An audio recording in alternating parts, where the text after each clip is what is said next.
Wayfair has launched a major brand refresh ahead of its first large format store opening. According to Marketing Dive, Wayfair launched a new campaign called Welcome to the WayborHood, and it introduced a refreshed logo, updated jingle, new celebrity partners, and more per a Wayfair press release.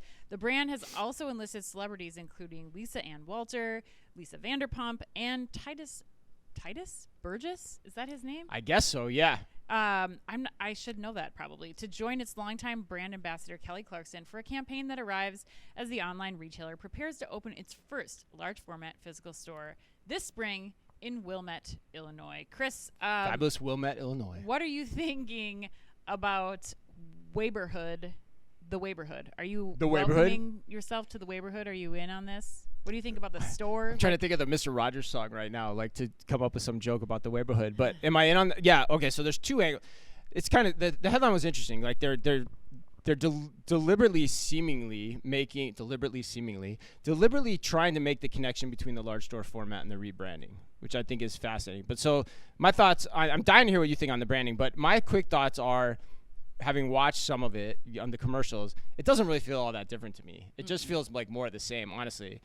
But the bigger part was what we started talking about a few seconds ago, which is that Wayfair is probably trying to tie this in from a PR perspective to a single store opening, which is kind of crazy when you stop and think about it. Like, we're doing a relaunch of a national brand campaign, and we're deliberately trying to allude or tie it to a one store opening. Yeah. But that tells me that they think the new concept is that important, or it's going to be that big, and it is that big. I researched it yesterday. It looks like it's going to be 150,000 square feet. Yeah, massive. And so, if you read between the lines, that means they're going after IKEA, folks. They're trying to rebrand as we've got everything you need, right? Mm-hmm. Which, if you're going to physical stores, is honestly the only move I think they can make at this point. They've tried the smaller stores. I told the CEO Shaw to do this directly to his face in 2017. And so net, the proof to me, again, is going to be in the pudding of how that store operates. And if it ultimately is a more broadly pleasing aesthetic in terms of everything you can offer to outfit your house on that, like I've talked about before, furnishing your house it's a chore trip. You go to get it all done in one spot as easy as you can. That's why IKEA is really good. But IKEA's weak spot is the aesthetic. The aesthetic is limited in exchange for low prices.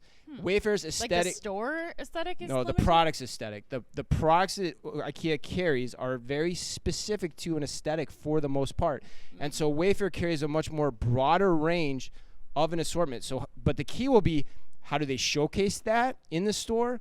How do they enable people to shop it quickly? I'm guessing it'll be set up in a similar way to an IKEA, because Wayfair does mainly, box products for shipping, flat box products for shipping. So it'll be set up the same way as an IKEA. I'm guessing. I'm totally extrapolating, but seems logical.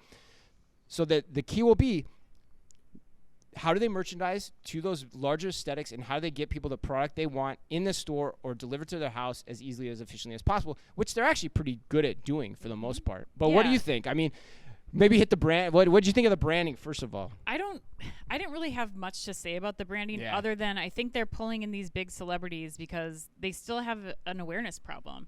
I think there's still a lot of people who don't know Wayfair, who don't feel comfortable shopping Wayfair because there aren't any stores. Like they aren't ready to invest, even if it's, even if it's just $600 on a dining room table. Like, when you don't understand the quality and you've shopped IKEA or other things and you've seen that level of quality, like, the idea that if I don't like it, I can't bring it back somewhere is like canceled out, done. I'm not doing that anymore. So I think that the celebrities make sense. It's bringing new awareness to the brand in general. But I thought the biggest thing in that article was that they are committing to this opening of the store this spring, and they're now putting branding and traffic behind it. So I'm hopeful that we don't continue to see that date push back now that they're actually driving people to it. And you didn't know that either, right? Like, that was kind of news to you. I had seen that a couple months ago. I guess I never talked to you about it, but yeah. I mean, they've been talking about it for a long time. They've been talking about it for a long time. I think, like, they were supposed to open one last fall. Like, all these things have been in the works in different parts of the country. So I think that to me was the real takeaway. At the same time, I'm surprised that in this branding campaign, they haven't mentioned anything about the technology that they have too. Like, we didn't see anything in any of the campaigns about like that cool generative AI room finder that they have. Like, all these ways that they are working really hard to enable a customer who has never ordered from them online to feel comfortable and confident in the purchase. So I think that was a big miss too, if they're gonna, if they're running spots during the Oscars, which aren't cheap. Yeah, although I will say, there were, in some of the research I did last night, there were some allusions to like digital screens in the store, and I don't know how much that's conjecture by the journalist or being told to him or her by Wayfair.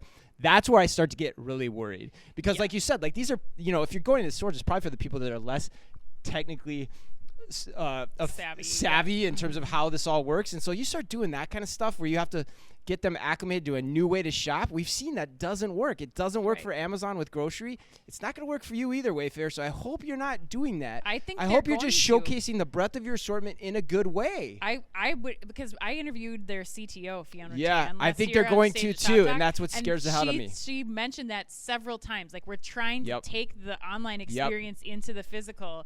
And I'm totally with you. If that ends up with kiosks, like, we're all in trouble. And that could also be why, I mean, we're just speculating here, folks, but that could also be why the opening date has continued to push out, because you're trying to make this too technologically complicated of an experience. So I hope you're not doing that. You've got enough to play. I told this to him flat out, and at the time he kind of laughed in my face and said, there's no way we'll ever do that. Well, here they are now opening a bigger store. They can beat IKEA at IKEA's game in probably a smaller footprint too, if they just highlight the breadth of their assortment. They can compete on price pretty effectively with them too. And it just, honestly, hope at the end of the day makes their delivery costs lower too. Yeah. So there's enough to go on there. You don't have to trick this out. Yeah.